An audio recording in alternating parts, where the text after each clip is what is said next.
20 minutes have gone by, and I had a little scare because I saw some smoke coming from up under here, but I couldn't really figure it out. But then I slowly traced it to my oil cap, and check this out. Look at that. So yeah, this thing is filled up with smoke, and I'm gonna show you guys something else that's pretty cool too.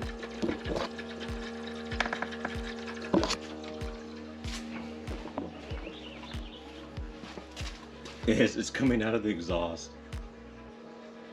I'm gonna go under the car, because if it's coming through the exhaust, I'm gonna see if the flanges are tight and see if smoke's coming out of those. But I think we're done.